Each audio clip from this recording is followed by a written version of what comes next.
All right, everybody, what is up? Everybody that is on the TikTok, hello, good afternoon. Everybody that's on the Twitch, hello and good afternoon. It is another episode of the Island Time podcast with your boy, Tropical Yeti. We are in the Star Wars festive season. So here we go, Mr. Yoda. The season to be jolly, it is. I am joined by two amazing individuals. Andrew's visual, coming all the way from Scotland, and Mr. Darth Chocolate from the motherland, California. How are y'all doing today? I'm feeling kind of bad because I don't have some sweet sweater swag. You know what I mean? I Like feel that. it's San Diego. I can't wear that. You got the hat on. That's kind of festive. Okay, For sure. Yeah, I'll give you it. I like the hat. How are you doing, Andrew? I'm doing fantastic. Yes, we got a However, nice... I'm very slightly ill, so if I cough, I apologize. But It's all good. It's all good. We're socially distanced by a few thousand miles. We're by half the planet, so you should be fine. So, all right. The people are coming in. I see it now. To the people in the chat, I won't be like reading the chat super actively because we're obviously doing the podcast right now. But if you're on TikTok and you want to hear these two beautiful men talking to me, you can go to the Twitch. The Twitch is in my bio, and we can get this rolling. So today is a full Star Wars podcast. As we know, a lot has happened in the Star Wars world. As you can see from my background, from anywhere in the internet, Twitter, Instagram, Mark Hamill himself stirring up the pot as he always does. Let's start with the elephant in the room. Mandalorian season 2. Wow. Okay. I don't even know how to start this. Let's start with the season recap. Okay. Season highlights. What were your highlights? Let's go Andrew first. What have been the highlights for you this season? The Crate Dragon, which I was like way back in the first episode, but is one of my favorite like Star Wars creatures of all time. So that was awesome. Okay. And then I mean obviously the chapter 16, the whole everything that happened. It was beautiful. It was glorious. Yeah. I didn't know about the Crate Dragon actually before I saw that. That I just thought the Sarlacc was the only big dog in Tatooine, but it's not. What about you, Choco? Oh man, so much. I mean, real quick, like you said, the Crate Dragon. The first episode showed a lot of love to everything that has been our current canon with characters like Cobb Vanth. But it also gave a love to, the OT characters like Boba Fett, and it also reached back, like with the Crate Dragon Pearl, into Knights of the Old Republic. Like that was like a mission in that game. Got to see Ahsoka. Got to see that duel where it was like a straight up Mexican standoff outside, and like a Japanese samurai Kurosawa fight on the inside at the same time. That was dope. And then the second to last episode with Bill Burr's character. Oh my God, yes. So much development. Like he acted the crap out of that. And so as far as development, that was my episode. But obviously the finale is dope. Of course. I didn't know that Bill Burr hated Star Wars so much. I saw an interview that was like, okay, he's been like shitting on Star Wars for almost like a decade, and then like Jon Favreau was like, yo, you want to be in Star Wars? And I'm like, he's just like, bet, yes. Oh, when that Disney paycheck comes round, you're not saying no. There's no way. Well, I mean, he's made a career out of just being provocative in general. So I'm curious how much of it he actually hates versus he just loves riling people up. Yeah, trolling is the name of the game for him. At least, okay. So I want to take this by chunks. Obviously, like the first big thing that I want to talk about is Ahsoka. How they pulled it off like it literally could not have been better. Like a better introduction to live action Ahsoka, in my opinion. Rosario Dawson was like pristine in that costume. She nailed the attitude, the voice, the swagger. It honestly looked like a Ghost of Tsushima like introduction, and then just like the way that they involved Grogu, and like because usually when you have like narration or character explanation, it kind of goes off the rails and it's just like explaining what's happening right up to you. Yeah. And the way that they like did the nuance with her communicating with Grogu through the Force and all that stuff like felt like so detailed and so well made to me that I don't know if it could have been better. Like, what do you guys think about Ahsoka's introduction? That whole episode was visually one of the best like things of Star Wars ever. Like some of the best Star Wars content. The sound as well. The whole episode, like from like an actual production point of view, is unbelievable. Yeah, and like you said, she nailed. I think she absolutely nailed the character. Yeah. There's a few things I saw people complain about her Montrose being too short and things like that. Things are just practical items of like, you can't fight with this thing flinging around, hitting people in the face. But her character and everything was beautiful. The physicality of Rosario Dawson in that, like the silhouette and all that stuff, nailed it. I think that episode was like honestly, the show was like had a sense of like urgency up to that point. Like we had seen the preview of the Dark Troopers. I think, was that in that episode, or was it the episode before where we saw the Dark Troopers? The episode after. Before. Wait, like after. So like when he went to meet Ahsoka, yeah, I think episode before. Yeah, the episode before, we had seen the hype where Moff Gideon just like sees the Dark Troopers.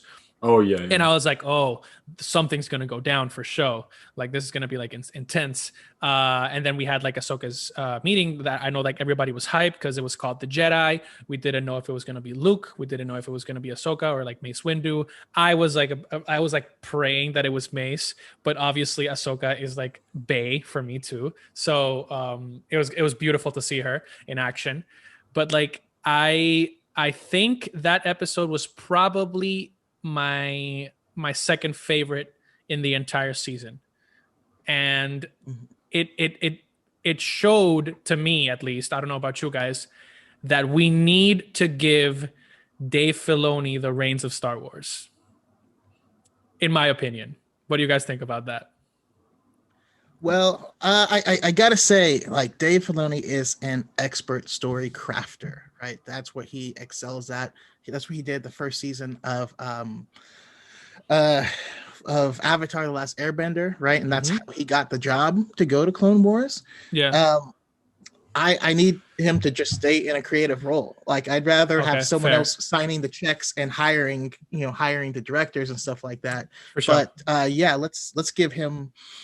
And also, I think that's the plan. Like, Jon Favreau has been doing live action stuff for Disney for years. And you bring Dave Filoni in with him, and we're slowly getting Dave Filoni directing live action. So I think that's where we're headed. I don't want Star Wars to be his first project, a movie to be Dave Filoni's first live action directing project. But now that we can see what he can do in 2 seasons of The Mandalorian, I'd say he's ready for a film. I agree with that. What about you, Andrew? I love Dave Filoni. Everything he's done so far has been, like, in terms of like how it went down with the fans, has been incredible. Like, everyone's loved, the Clone Wars ending, and obviously this whole season of The Mandalorian that he's been involved in. I kind of agree with Choco, though. I don't want it to be his first thing, because the whole fandom, if it isn't unbelievable or lives up to everyone's sort of probably high expectations, he may get cancelled straight away, even though he's already sort of like, done great work. So maybe, within time, a movie or, more episodes to sort of build it up to a movie. That makes a lot of sense. Yeah, that makes sense. I honestly, I agree. I'll retract that. Definitely a creative role for Dave. I've seen what the administrative roles can do to a person once they get to that level. But now that we got to that episode, like we'll cover Bo-Katan, all the Mandalorian stuff, but like strictly Jedi stuff, I really want to talk about that episode, because so much was revealed, so much was touched upon, especially by Ahsoka herself. The first thing that I wanted to touch upon, and I know Choco's going to be excited about this, is Grand Admiral Thrawn. Like, they're bringing the expanded universe and Rebels into live action. I'm super excited. I didn't know that much, obviously, about the expanded universe. I haven't read as much as I should, unfortunately. And I started watching. I went down the YouTube rabbit hole, like looking at Admiral Thrawn stuff, and it is just overwhelmingly amazing that they're actually doing this. So I wanted to get your opinions first, Choco, about the addition of expanded universe and Rebels characters into Mandalorian. Yeah, I mean, I freaking love Grand Admiral Thrawn. It's downstairs. I have my little Black Series Thrawn action figure and stuff too, and I love it because what they've been doing is truly honoring. So in the old EU, there would be a lot of things that would come out, and then something else could come out later that completely retcons this previous thing. And so it was always kind of bouncing around. And now that we have like the solid canon, and they're bringing some of these people into it, so they had already brought in Thrawn through Rebels, and but more importantly, the creator of Thrawn, Timothy Zahn, the writer of the Heir to the Empire trilogy, has written a canon Thrawn trilogy, and the character is just dope. Imagine space Sherlock with allegiances that you don't quite understand, and I love him. I love him. For sure. Did you expect it at all, Andrew? Like that they were going to bring Thrawn into this? No, straight up, no. That was never something that I thought was going to happen. I'll be honest. I feel massively underqualified to talk about Thrawn with Choco in the room. I am very excited for it though. I am very excited, but I did not see it coming at all. I mean, it's definitely something that's gonna add, like, I think it's gonna motivate people to learn more about the expanded universe and all the other fun stories that are available, that have been available throughout the years for Star Wars. And like, even if you just watched Rebels, or even if you just started watching Star Wars, like your first time with this live action like series, I feel like they're doing a great job of integrating things at the right moment, at least with the Mandalorian, like just strictly speaking Mandalorian. And I think it's a good step moving forward. And going off from that with Rebels characters, the way that this episode ended, I felt that it was a transition to the Ahsoka show that they're trying to do, which makes sense. Do you guys think we're going to see Ezra soon, and who would you guys like to see cast as Ezra? Whew. Oh, that's a tough question. I don't think we'll see him soon. I assume the Ahsoka show will get more than one season, like surely, because she's like one of the most fan favorite characters. Mm-hmm. So maybe not first season. They might do like what they've done with the Mandalorian and drop it second season, build up to it. Casting wise, I'm drawing a blank. So we did have the guy on Twitter. What was his name? David Mazouz, who was trolling people about it, but he looks great in the role already. Yep. I hope if they do it, that this is pretty much is the Rebel sequel, and I want Jessica Henwick to come and be Sabine. Okay. And mostly because I love the Netflix Marvel series, and I would love to see like a Daughters of the Dragon reunion, but in Star Wars. Yes, I like that. Not to mention, Jessica Henwick has the action chops and knows her way around a sword and all that stuff. She was actually almost cast as Rey in the sequels, but that's a whole side topic. Whole other study. But the thing I'm most excited to see though is, if Ezra has been with Thrawn for like these past, it's been like 8 years or something like that, how much of Thrawn's has rubbed off on Ezra, and are we going to get this like super intelligent but force sensitive and powerful Jedi, like, because that's broken, you know what I mean? That would be very broken. That's OP. Yeah, especially considering like Thrawn's innate ability to just dissect the opponent to the point where he just like becomes one with their culture and like knows how to destroy them from the inside out. Adding Ezra to that is like borderline illegal. They need to like cancel that. I feel like that would be insane. Also, small side note, I didn't know if anybody else noticed, but in that same episode, since we're talking about the Ahsoka introduction episode, the guy that's like the main villain's sidekick is Kyle Reese from the Terminator. I knew that. I love Terminator. Oh, I didn't recognize him. That's so Yes. cool. Yes, I saw I'm that. a massive Terminator fan. Dude, I need to get on your level. no. The thing is that I saw him and I was like, yo, I because they give him a little bit of screen time, and I was like, okay, this dude has to have like, he's a guest star, obviously, but like he has to be from somewhere. And I saw him and I was like, it can't be. Like he just looks a little bit older, a little bit like obviously the years have obviously taken a toll. But like when I saw him, I was like, that's Kyle Reese, bro. That's like we're doing full on Terminator like in like crossovers in Star Wars. And I checked and it was him. That I was very surprised that they threw that little nugget, and I was very happy. But last thing that I wanted to cover from that episode is the Beskar spear. So we've seen a lot of important emphasis on Mandalorian artifacts throughout the series, and like in the expanded universe, obviously Beskar is really sought after since the Siege of Mandalore. When you guys saw the spear, did you guys think like, oh, is this going to be like a segue for him getting like the actual sword, like the lightsaber for Mandalore? Or like, did you guys see this as like a transition, or did you guys be like, okay, this is just going to be like his main weapon now? I was just curious for that. Oh yeah, no, that for sure. As soon as it was given to him at the end of the episode, and also I like the little foreshadowing with, oh, I can't take it because I didn't complete the mission. Like, yes, but it belongs with a Mandalorian. He's like, oh, damn, she's got a point. Yep. But yeah, as soon as he took it, I was like, okay, he's gonna use that against Gideon. Like he has to. Yeah, for sure. Yeah, I'm the same. I never saw it as a like pathway for him, like taking on the Darksaber.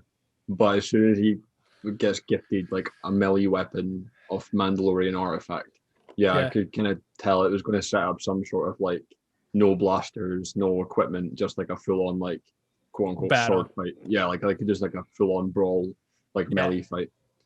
That makes that was not disappointed. Oh no, for sure, and we will definitely get that, but get there. But okay, I also wanted to cover the other big elephant-sized Mandalorian in the room. The boy to my right, Boba Fett, is back. First impressions. Please let me know if you guys liked the introduction, if you guys thought it was like worthy. What was your reaction to the awesome action scene? All that jazz. Well, I mean, there's nothing better than seeing Stormtrooper armor just shattering under the weight of just getting smacked around. That was insane. I saw a bunch of TikToks and like, oh, gaffy sticks are actually just bantha toothpicks. No, they're not. You can have multiple functions, but yeah. Also, the dude has knee rockets. Oh yeah, that was. I was watching that and it zoomed in on his knee, and I was like, wait, like for the split second, I was like, what? Like, because I kind of look into camera angles and all this sort of stuff a lot, because I work with that like outside of everything. And it zoomed in, and I'm like, wait, like what's? And then I was like, oh, that's a thing. Like that happens. Okay, got it. I've never. That was cool. I'm gonna need at some point for him to jump up and knee someone in the face and then fire those, so we can get some Captain Falcon action. Oh, Falcon! That's what I want to see. Yes, I love that. I absolutely love that. The other thing that I wanted to cover with him is that like I know that you covered this on your TikTok, Choco. The fact that we are actually getting an explanation into a little bit more of his life. So we get a reveal. I don't know if they revealed it in the EU, but like it's officially canonized now that Jango Fett was a foundling. And so the armor has been in his family for generations. And while he might not have taken the Death Watch creed, he is a Mandalorian. Like Boba Fett is a Mandalorian. He's just really good at bounty hunting. So like Did you expect that at all, or were you like surprised by that? Well, I mean, so that's something that still see as up in the air. Okay, I definitely see, like, he was a foundling, obviously. I mean, so Jango was a foundling, but that doesn't necessarily make him a Mandalorian, right? Just like fair. Grogu was a foundling, until either he grows up and chooses to become one, or you give him back to his people, which is what we saw happen. But um, in the final episode, Bo-Katan says it. She says, "You're no Mandalorian," and he says, "I never said I was." So Fair. That is that's totally where fair. I'm on Oh it. yeah, That is it's very true. clever. Sorry. No, that is very true. It's cleverly worded though. Yeah, I feel like Bo-Katan also, like, I think we had talked about it like outside of the podcast. Like Bo-Katan was like hit like right on the head. Like I really like the way that they're integrating Bo-Katan into the story. And obviously if you guys want, we can skip to the last episode right now because there's a lot to talk about there. Well, But just to basic add the fact that Katie Sackhoff, who's been the voice actor yeah. for her this entire time, ends up in a situation where she's also now the perfect age to play the character, is just beautiful. Yeah, that was just a perfect casting choice, honestly. I have no regrets, no improvements on that. But Yeah. definitely the thing that I wanted to emphasize is obviously the foreshadowing for the future brawl, I think, for the Darksaber. That's gonna be very lit. What do you guys think is gonna happen with that? I don't know what I think is going to happen, but that's leading up. Like it's basically set up like season 3 Mm-hmm. is as it left off. They're all in that like in the well, I can't remember what it's called, like the cockpit. Yeah. They're in like they're all in that room together. They're going to be left. There's there's no hostiles. It's just them. They're going to turn around and be like, "What now?" Yeah. And I don't know what's going to happen. I don't know how that plays out, but I'm excited to see it nonetheless. Yeah, it's gonna be cool. I mean, I don't know whether or not, uh because I mean, she needs an honorable duel in order to take it, and although um Din doesn't want it necessarily, Yeah. I know that he's honorable, and if they need an honorable duel, he's gonna give it to her, and he's gonna give her his all. That's how I think it's gonna play out. That makes a lot of sense. I'm waiting passionately for that battle because I want to see like Yeah. that, like all the emotions that come into play and all the like nuance that's going to happen in that battle. That's going to be insane. But now that we've reached that point, that finale, guys, that finale, TBH, like in my opinion, it hit my top 5 moments ever in Star Wars. Like, it's in my top 3. Honestly, it's oh my god, So- my god, I cried so much. I cried for like 20 minutes straight. I was sobbing at my desk into my hands. I had to pause it. Like, oh my god, I was gone. I have like I have a reaction video recorded, and I've deleted it because I don't want to post it. And oh my god, like I am straight. I can't even breathe. It was horrible. I'm not even gonna lie. how about you, Choco? How did you take that final scene?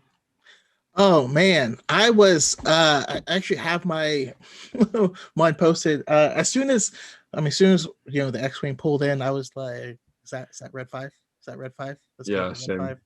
5. And it's on my reaction. You don't see a big physical reaction from me, but that's because my brain was just like calculating, like, oh my goodness, there's so much things.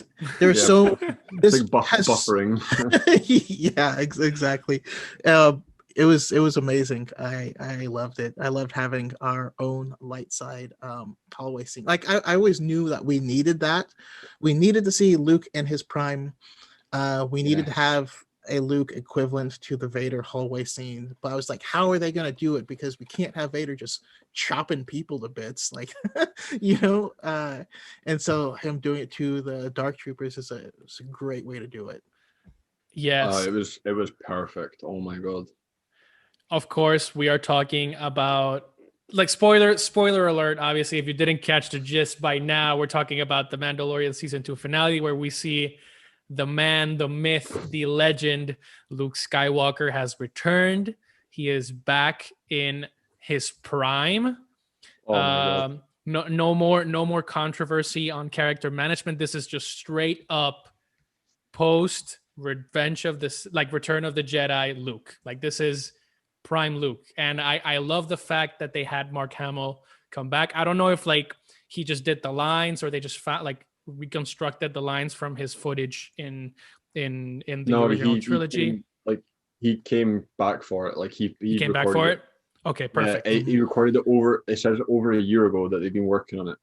He Okay, said he was like he posted something. I think it was on Twitter saying like I can't believe we managed to keep this spoiler free for over a year, which is mental. Like oh my like the amount of stuff that gets leaked and rumored and found out oh these for days. sure. They kept that a secret. Like that was amazing. Absolutely. So yeah, It was over a year in the works. Though. yeah, you can go, Choco. Oh, I love the implications of it myself because of well, I don't know if we want to get into that so just yet, but to me, because as some of you guys know, I really love the movie The Last Jedi, and I love the characterization of Luke, and a lot of people,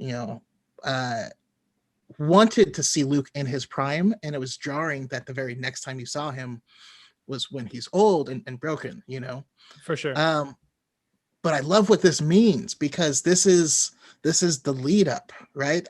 You can totally imagine that this is Luke at his most confident, most powerful. He's just being a badass, and he's saving all these force sensitive kids in order to train them. Imagine he has a school full of kids just like Grogu that he's gone out and found, just like he looked Din in the eyes and said, I will protect this child with my life. Now, imagine years later, the school gets destroyed, and all these children that he cared for exactly like Grogu, that he found them just like that, are all gone. You tell me, is that enough to break a man? Because I think so. That's more than enough. Jeez. But I love that we are. I don't want that to happen to Grogu, whether he's there or not.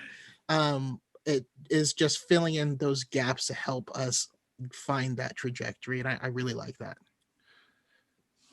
Yeah, that makes that makes sense for me. I definitely agree that a traumatic event like that is more than enough to break like anybody, much less a Jedi Master who's seen like his father torment the galaxy. So like I understand the weight that he bears, but I also really like the fact that this adds so many more questions that we just want to get the answers from. So like, okay, who took Grogu from the Jedi Temple? Like who did he train with? Does he is he, because he's still in the child phase of his species, like growth stage, even though he's like fully conscious, has been training with Jedi Masters and stuff like that. Like who's he trained with? Like does he know any like specific information about like the end of the Jedi that he just like has kept under wraps because he's still a child? Obviously, I think we kind of get the gist that when Moff Gideon confirms that they did get his blood, that they're probably using it on Snoke. I think that was the implication for that. But I love the fact that their nuance is creating more questions, and it's really like hyping us up to get the answer next year with Mandalorian season 3 and all the shows. That's just something that has always been wild to me.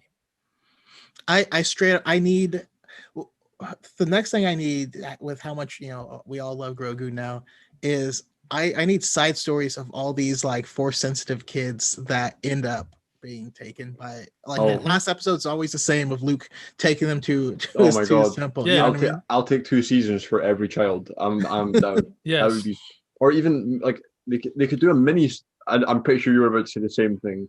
They could do like a whole mini series of just like shorts of like each little kid from the class or whatever.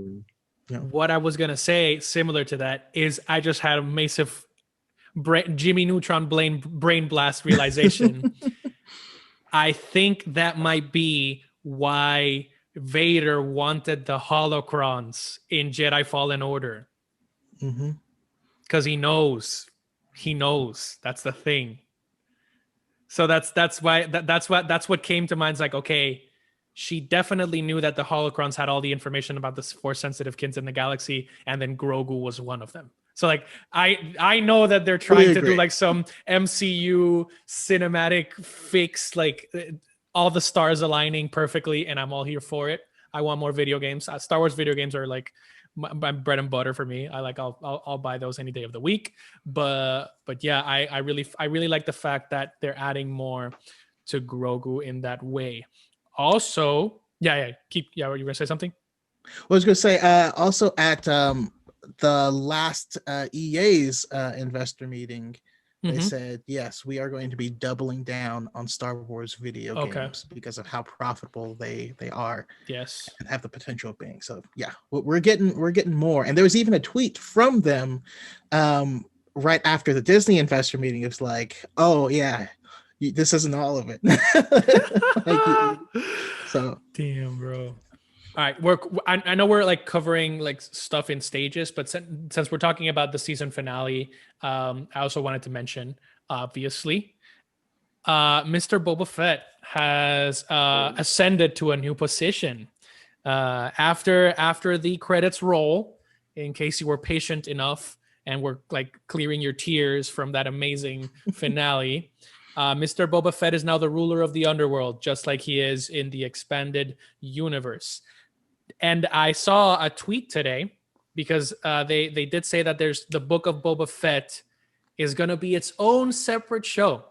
It's not going to be like an anthology series where like Mandalorian season 3 will just be Boba Fett taking over and like we don't see Mando again. An artist confirmed that it's two separate entities. So I wanted to get your opinions on that. So just for a bit of like background info, I have always hated Boba Fett. He's been one of my most hated characters in Star Wars because I never really saw the hype around him. I was like, he doesn't really do much in the originals. Like, he looks cool and whatever. After the Mandalorian, I've actually completely like switched. I've been such a hater of Boba Fett for so long, and now I have a reason. Like, he is actually pretty sick. Like, if you told me about this show before the last 4 episodes of The Mandalorian, I literally would have been like, oh, I don't really care. Now, after seeing what he's like and like the acting and, more of them talking and his fight scenes or whatever, I am very, very gassed. I also saw a theory that says that, well, not says, but Mace Windu could crop up maybe in that show. Okay. He's the only person he might have a vengeance against because he watched him decapitate. Oh, his father. That's true. Yeah. I mean, he'd be pretty old by now, but I mean, it was like a quick tweet that I read. It's not got any fleshed out or whatever. But yeah, that'd be cool. Or just in general, I'll just watch anything now. After seeing him, I have a lot more respect for Boba Fett, and I'm excited to see more. Yeah, I mean, he's a cool character. He's always been like the badass because of the implications of him. You know what I mean? Like, yeah, you're right. He didn't do anything in the films, but the way that Vader spoke to him and that he talked back to Vader, no one else did that. Yeah. So you saw what looked to be mutual respect there, which is enough. If that guy vouches for him, then that's good enough for me. Yeah, I'm excited to see it. That was actually my prediction for season 2 of The Mandalorian. That Boba Fett was already running the criminal element there. That being said, Andrew, what you said still stands. Like, we don't have no idea what his motivations are. We don't know what he wants. I haven't seen anywhere where it seems like he wants to lead or to be a ruler. So I don't know. I have no idea what to expect from the show, but that is Jon Favreau's favorite character. So it'll be handled with some love and care. So that's all we need. It might be like what you said, there's no, you have no idea what's gonna even. None of us do. No one knows what's happening in that yet. But it will be interesting because he went from in the original trilogy and sort of the Clone Wars as a villain to in Mando he's actually more of a hero. He helps save everything and helps them on their quest.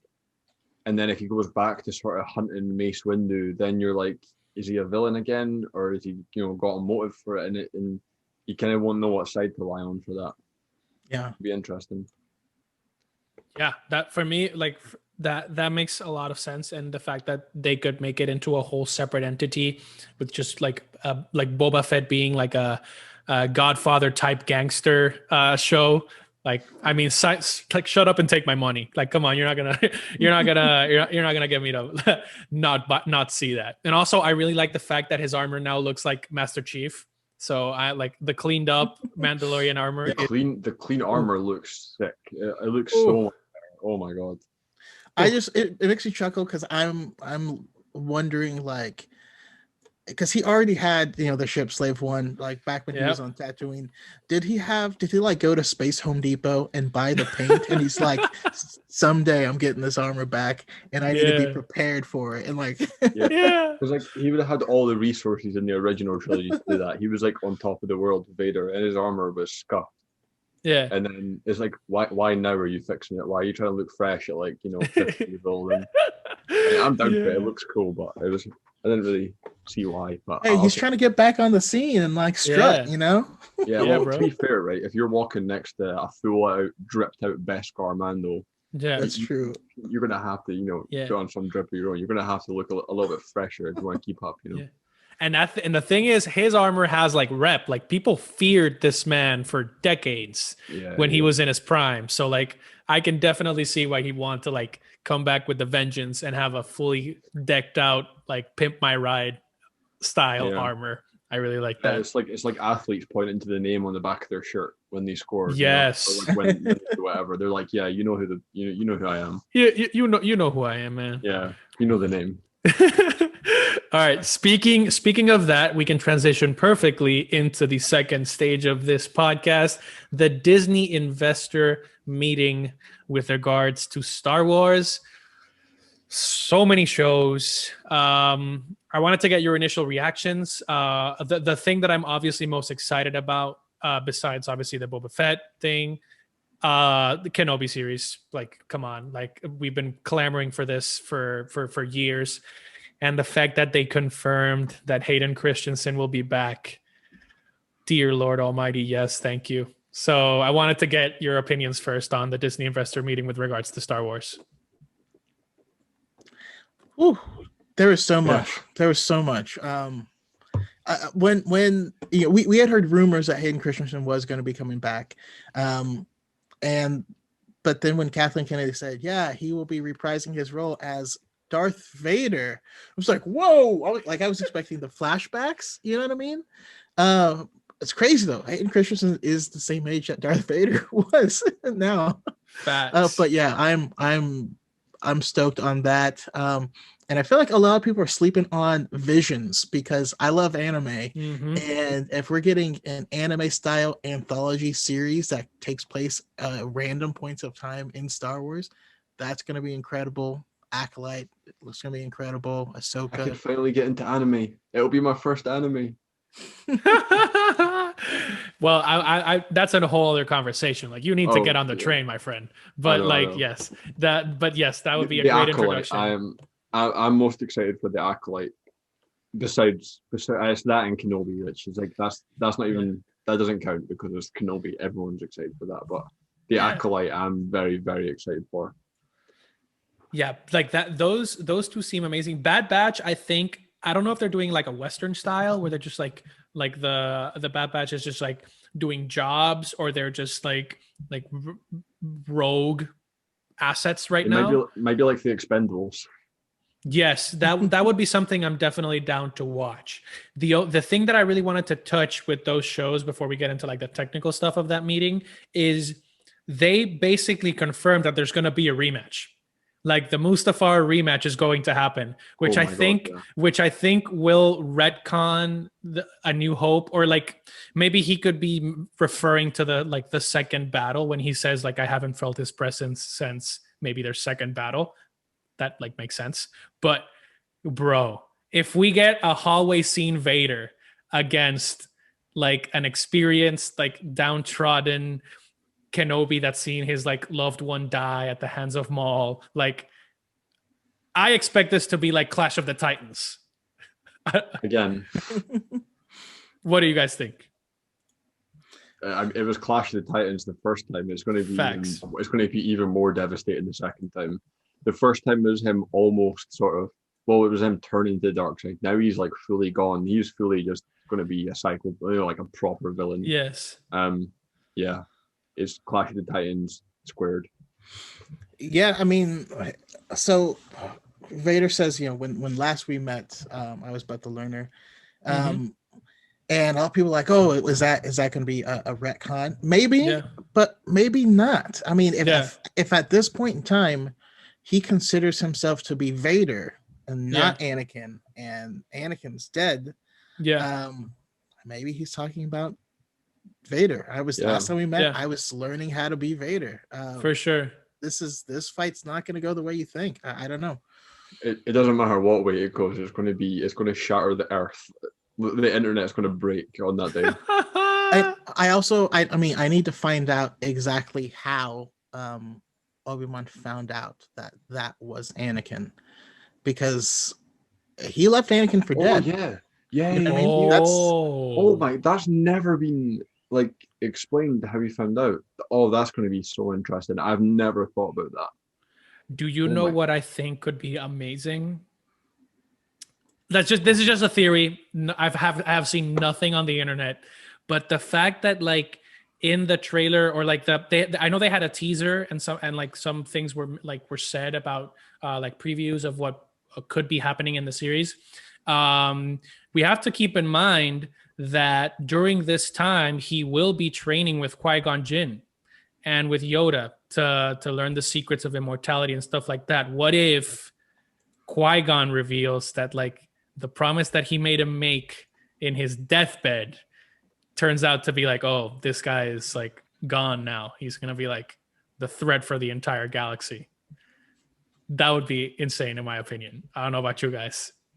That would be insane. And one other thought I had is, because there's one other person that knows who he is, and that's Ahsoka. Season 2. Is it possible she can pop in, make an appearance? Let him know. Hey, bro. That's true. I just found out something. I just found out some really dark shit, bro. Would you not be able? Can you not sense it through the Force? No. So at least in the canon Ahsoka book, it talks about her constantly reaching out to the Force, trying to find anyone that she knows, because she feels alone. Because she used to feel all these presences, and she can't find any of them. Not even Anakin's. And I think the first time she potentially feels it was in the end of season 1. No, it's the beginning of season 2 of Rebels. And she straight up like fainted. You know what I mean? Like, true. It took her out. So I knew I was asking the right person that question. Oh no, for sure. And like I also like have questions about that, because obviously they like Ahsoka and Vader already duked it out in Rebels. So like they have so much room to cover in terms of these two shows, like with Kenobi and Ahsoka show. So I'm really excited for that. In terms of like the grand scheme of things, I know we wanted to talk about some other things within that investors meeting. Do you like, I think that the new Star Wars era, and obviously like we have Marvel and stuff like that, that's actually gonna like save face for Disney, because obviously I'm referring to our second topic, which is like our third topic, how do you think Disney has handled the Star Wars IP? I do think it's been like not 50-50, maybe like 60-40 on the positive side, but like I do think that they've shown, at least with their Disney Plus content, a commitment to doing it justice. So I think there is there it's good to look forward to these new ideas from Disney. What do you guys think? How do you guys think they've handled the IP so far? I think personally that it's been great because I like the sequels. Like even though I think what you said about 60-40 positive, I think it's probably more the other way, which is not me saying that I think that myself, but we all kind of know the Star Wars fandom, and a lot of people hate on the sequels, whether it's because they actually don't like them or they think it's bad, or because they saw someone else say it and it's just like the new trendy thing to do. Yeah. It's just to hate on these movies because they don't fully understand it or appreciate it or know enough about it.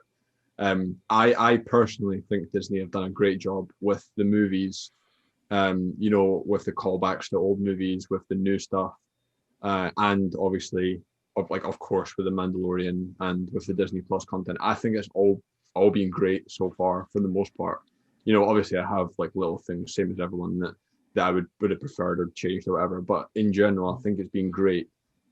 I think if you asked that to 100,000 casual Star Wars watchers, it would probably come out looking like Disney have done worse. But I think for people who actually know about Star Wars and know kind of a bigger picture and all that sort of stuff and can appreciate it more, I think Disney have done a great job. Yeah, I have to say, like, I also think that they've done a great job. Yes, there's a lot of sequel hate out there, and honestly, I just think it was bound to happen. I was pushed out of the fandom with the prequels because I was literally the only person I knew that liked them at all. I mean, there's even a documentary called "The People versus George Lucas" about how much I watched that. Oh, yeah, I just saw it the other day. I think it's because of your video. Did you make a video on it? I did make a video on it. Yeah, I went and watched it. I saw it. But it was crazy. But here's the thing, and it's what Ewan McGregor said about filming the Obi-Wan show, and he's like, yeah, I mean, my generation of people didn't enjoy the prequels, but the people it was intended to, the young people at that time, grew up really loving it. And the sequels is the Star Wars for the next generation, and these people are going to grow up loving it. Now that I make strictly, I mean, I'm by far the smallest creator of you guys, so thank you for having me here. But biggest brain. Dude, you have big brain energy all the way. Yeah, you make up for it. Yeah, by far. No, but making Star Wars content, I see how many new fans have been brought in now, and it's not stopping. It's hard to imagine that not everyone knew about Star Wars, but some people actively avoided it. And as time goes, each and every one of these projects is going to bring in new fans. So yeah. Like even the smallest projects. Sorry to cut you off. Just even the smallest projects. Whether it's the like a droid story or whatever, like the ones that won't be the massive blockbuster.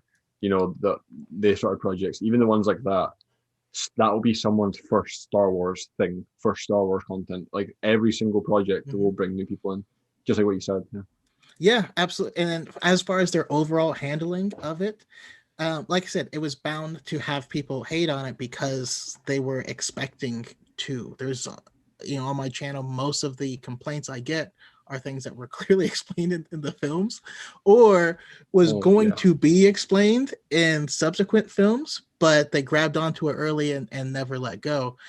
So yeah, I think it's in good hands. I think that we are about to hit the best time to be a Star Wars fan. I mean, it's never been bigger, more popular, or more profitable than it is right now. Up until now, it's been, the movies, the main movies, obviously, like once every 30 years or whatever. Yeah. And then you had like the Clone Wars and Rebels. Besides that, for like mainstream media, it's not been much. And then within one day in Disney invested, there's 10 plus projects announced and just dropped, like, you're getting all of this in the next couple of years.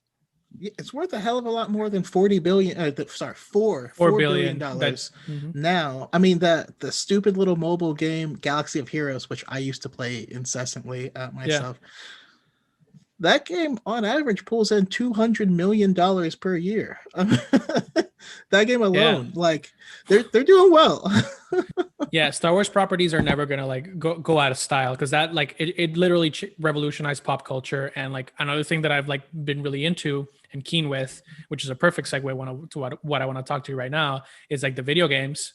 Obviously, like add a lot of flair to it, because obviously we had The Force Unleashed, which although it had some problems in like the second installment, it added a whole new level of like scale to what the Force could do.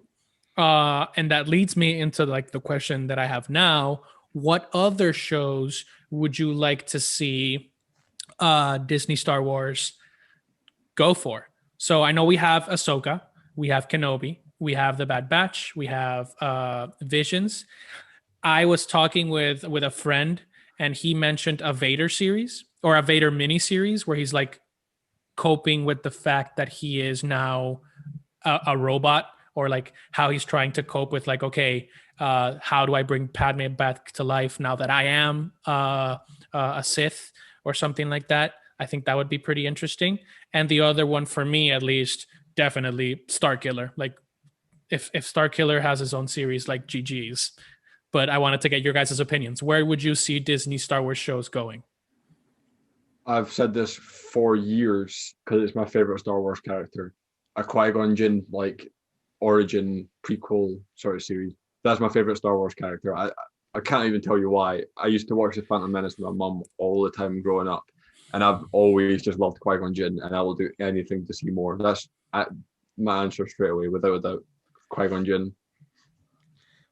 Awesome. Now I hopefully we'll be doing a Qui-Gon Jinn episode soon, so I'll be hitting you up. Oh my god, oh man, it's like my favorite character. Like this, I think recently the Mandalorian literally might be my favorite character.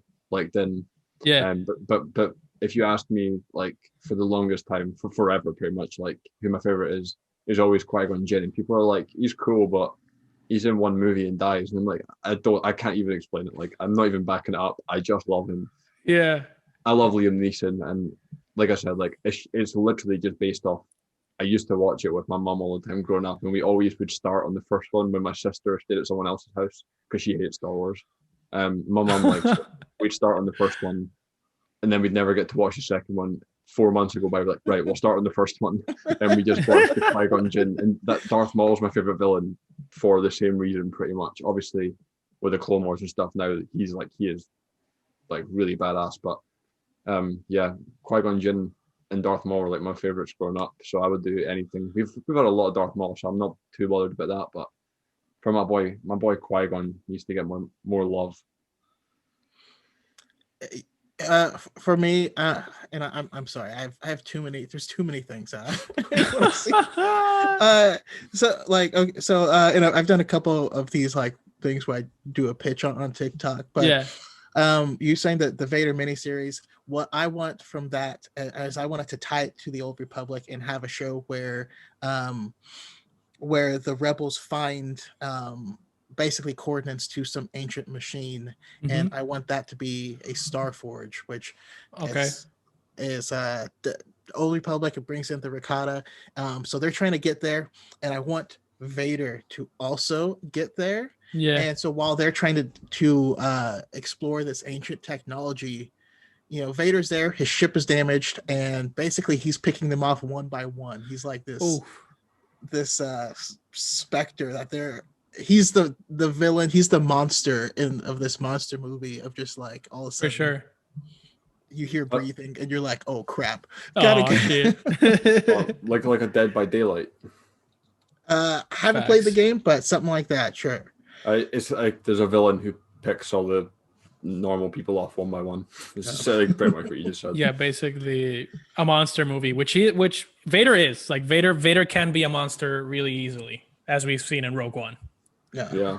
And then the other thing I would want to see is something where it's I want to see Rey starting her Jedi school, but she has those ancient texts with that have all these handwritten notes by Luke Skywalker and all this stuff. So as she's starting it, she opens the book and is reading lessons from Luke, and then it flashes back to prime Luke visiting this force sensitive culture, learning this lesson, and whatever made him inscribe that. Like we watched that adventure.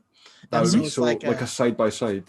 Yeah, it's like a Luke anthology series inside told that's through so Rey as she's starting at school. That is such a good idea. That would be so cool to see. One thing that I thought of that I also wanted to touch upon is that, like, since Mandalorian just blew the doors open on old characters coming back and like being badass and seeing their full potential, do you think this opens the door for more series? I don't think we need to do Han, because like Han has his own movie now, and all that stuff, and Lando has shown up like there, and he's also shown up in like the sequel trilogy. But he's got his own show too. What, like Lando? Yeah, that was announced at the meeting. Yeah, the Lando show. I did not get. Whoa! How did I miss that? Okay. Yeah. Whoa! And is it gonna be Donnie? Is it gonna be Donald Glover?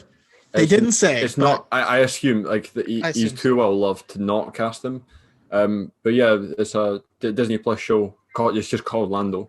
Okay, so I will definitely have to go back. Yeah, I think that's a big one that I missed. But what I was thinking of was Leia. Like, okay, so since we know that like they're gonna, or at least try to incorporate some sort of like post Return of the Jedi Luke, I was like, okay, could we see something where Luke is training Leia and like maybe her daughter plays her, like as an homage to her mother, like maybe her daughter gets to play Leia and like Luke trains her. I think that would be pretty cool. What do you guys think about that? Like using old characters and bringing them back for like either mini series or a few episodes on other shows. That would be really cool, but I also don't think they would recast Leia. Same as like the Black Panther thing. Like I would love to see it. Don't worry, it's a great idea. I think that a lot of people would probably have a problem with it. Yeah. I wouldn't mind personally. Yeah. I don't really care, but some people would maybe find it disrespectful because that is like Carrie Fisher's character, even though it's her daughter, which is is like the best. It's still her bloodline or whatever. I feel like some like super fans would probably get very heated over that. Mm-hmm. I would love to see it though. I would love to see it.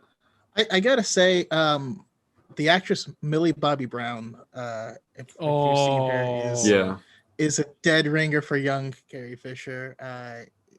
The girl that plays 11 on Stranger Things. Yeah, she's a great actor too. Great actor. If you look at pictures of her right now, you're like, that's young Carrie Fisher. So same hair and everything. Yes, bro. I think they could bring old characters back. I think we should make Star Wars broader and not focus on these little characters.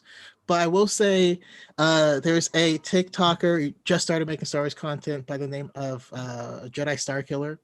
I don't know if you guys saw his post, but he had a pitch for bringing Starkiller in. Yes. And I just loved it. Jedi Starkiller. I'm going to follow him.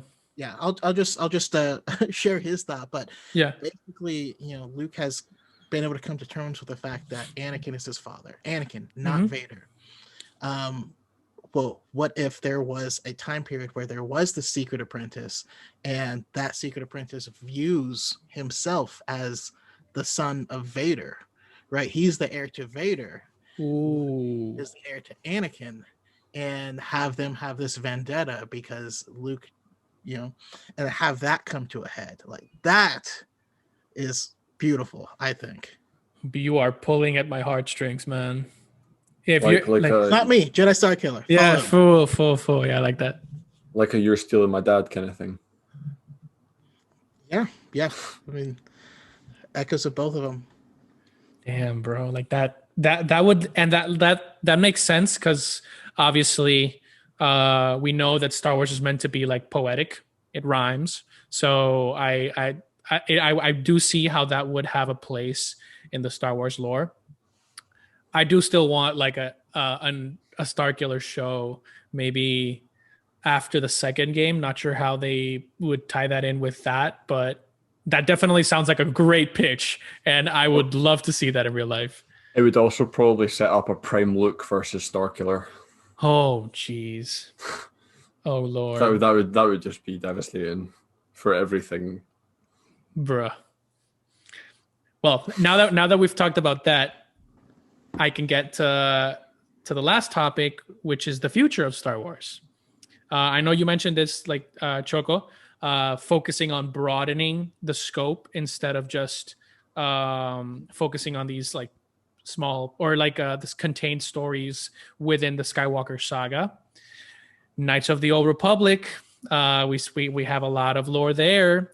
We have thousands and thousands and upon like of years of stories that we can tell in the Star Wars lore, and we know that like it can be done. So, for example, Game of Thrones is going back to the Age of Heroes, where they're like the families, like the four families, don't even exist yet in Game of Thrones. So I think it is about time that we give some love to the Old Republic and bring some people back. Like I know we discussed this briefly, but I want Darth Bane here, man, and I want Keanu Reeves to play an old Sith Lord. Like, is that too much to ask?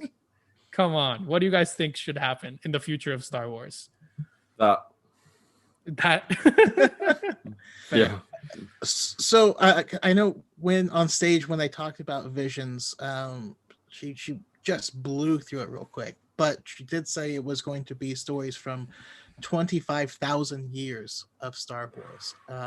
So that would include Old Republic, but that also goes back way further to the dawn of the Jedi and the Jedi Order and the Dai Bendu and all that stuff. Mm-hmm. So yeah, we very well may see it. I'm excited for the future because right now the sky's the limit. And now we have a solid canon, everything matters. All these projects matters and are going to be able to connect and touch each other. We're seeing new eras pop up. But what I want to see is the origin of the Sith, which is kind of what you're getting into. But yeah, in one of the books, they talk about how the Sith at one time was at war with the Chiss Ascendancy out in the far reaches. What the hell does that mean? Yeah, that is mental. That's wild. Oh, also there is one project I need to get made, and I think Andrew would really enjoy it as well because in the Clone Wars, at some point in time, Obi-Wan was romancing Satine, mm-hmm. right? And we know at that time period he was still a Padawan under Qui-Gon. Yeah, I want that story of it's a young Obi-Wan, a young Qui-Gon. Uh-huh. They're having an adventure on Mandalore, and like what happened there. I need that story too. So I guess that's not expanding outward, but I feel like that's a little tiny pocket of like give some Visions texture. Could definitely go that. Yeah. Some R-rated Ewan McGregor too. I mean, bro, as long as Liam Neeson and Ian McGregor are back in my life, like I'm not gonna say no. Like I'm not gonna say no to Liam Neeson's mad old, but he's a hero. I mean, if he can do Taken 400, he can do a little bit of Star Wars flair. Oh yeah, of course. Yeah, and I mean, like, Mark Hamill's mad old too, and he looks about 20. So, and he just slaughtered like 100 Dark Troopers. So I feel like we're good. I feel like they've got it within them. I feel if deep fakes can do it, I think Disney can finesse a little bit of de-aging and just like help the man. On that, what the hell happened with Superman's mustache? Come on. That is very true, but that was not Disney. I will leave it there. Okay. Last things, speed round. If we get the Vader Kenobi fight, I would need your top 4 best fights in Star Wars. If we were to get that one, would you like which is your top 4 or top 5 fights in Star Wars, and then where would you put that one, that rematch? I can't even. I've ranked every lightsaber battle before, and I can't even remember what I put at the top. I think number one I put my favorite one is Obi-Wan and Qui-Gon versus Darth Maul. Mm-hmm. Again, for the same reason, like I said earlier, I just watched it loads. I'm just very biased. Yeah. I mean, I think it all has to go back to for me. It's like what is the meaning behind the fight? Like, Mm-hmm. I need my emotional investment, or I don't care as much. So my number one is Luke versus Vader on Bespin, where he's getting his butt beat, and like just the way that everything's just closing in around him throughout that entire fight. Second one, again, Luke versus Vader, Return of the Jedi. It's so poetic, though. Yeah. Third, number three for me is episode 3, right? Anakin versus Obi-Wan. A lot of me. I mean, I feel like the meaning and the heart that was behind the fight wasn't super there from just the movies, but after you watch the Clone Wars and see what these guys have gone through together, and like, it hits different at that point. And then number 4 is the Maul fight. But I think that this has potential to be top 3. Go ahead. Where would you put Ahsoka and Maul?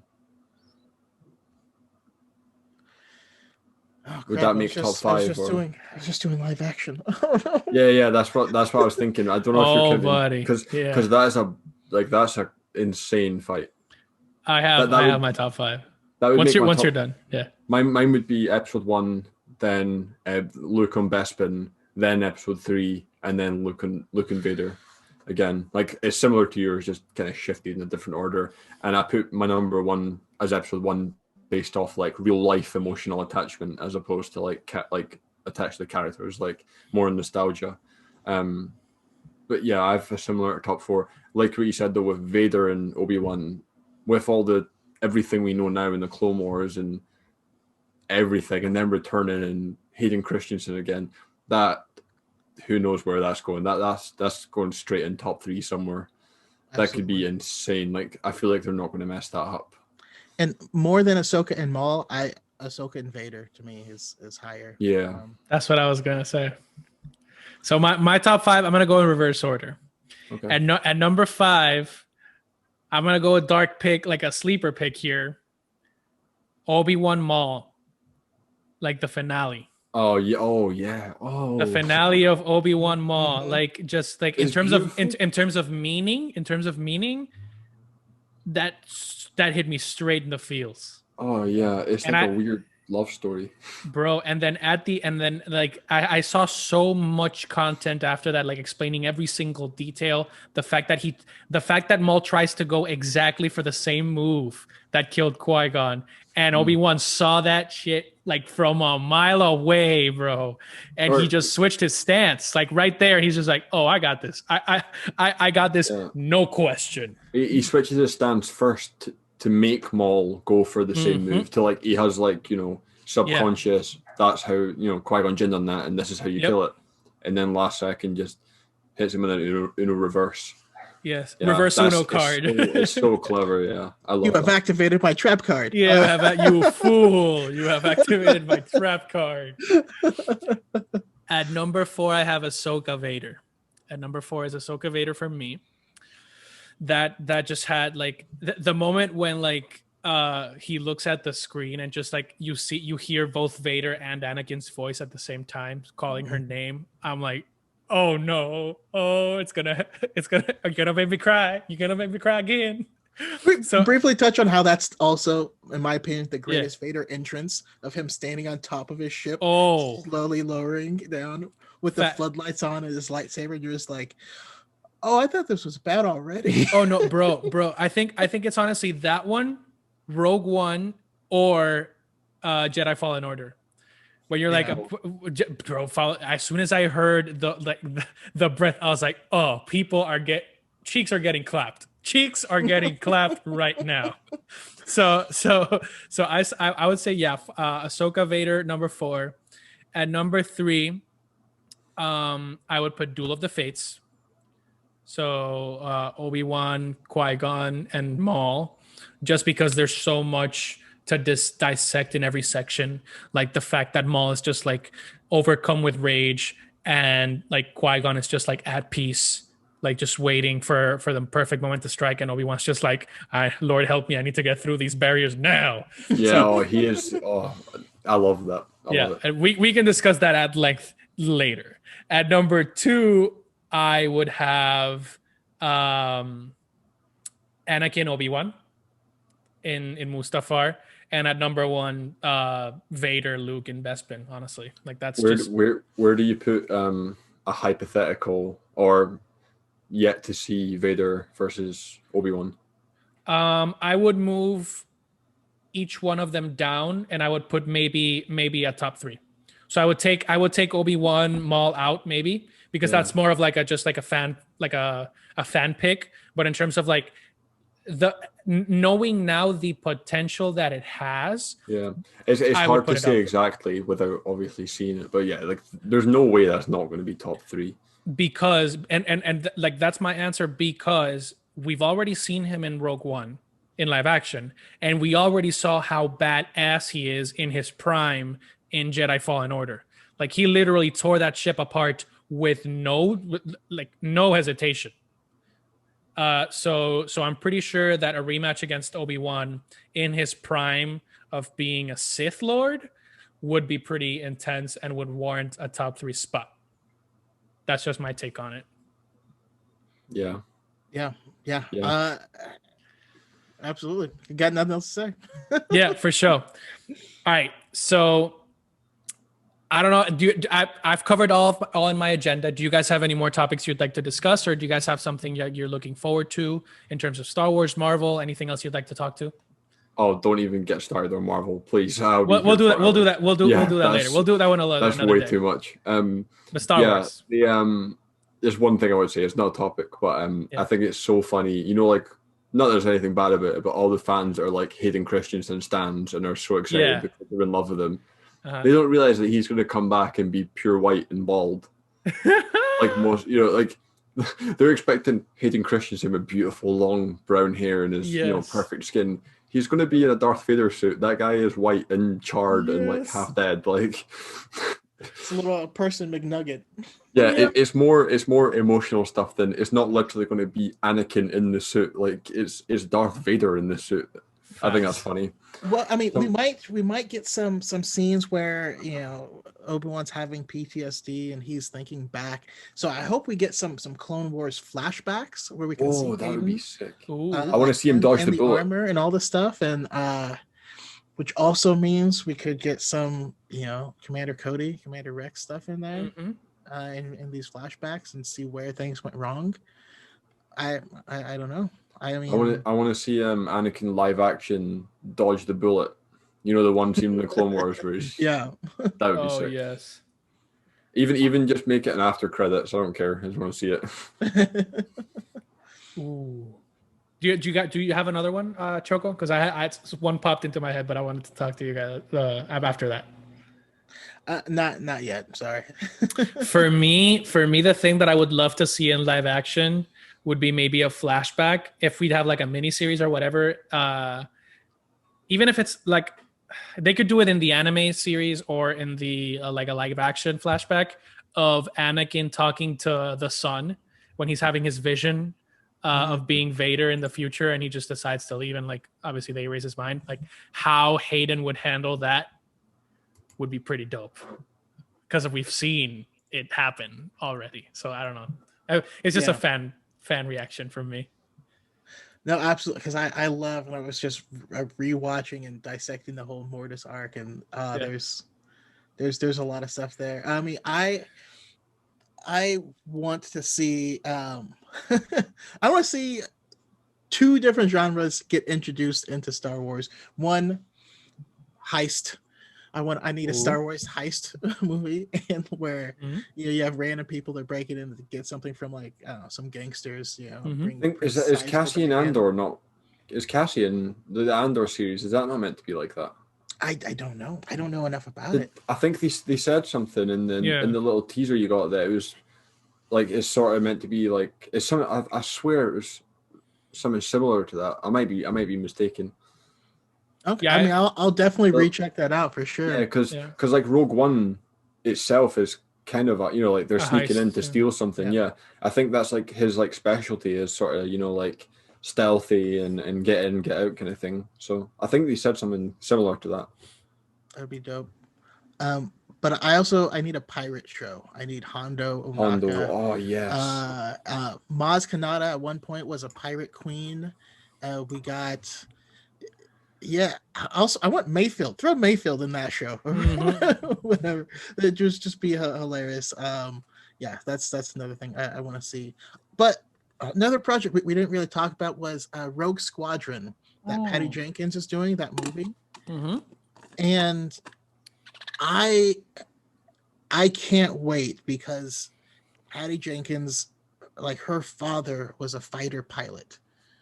Um, What?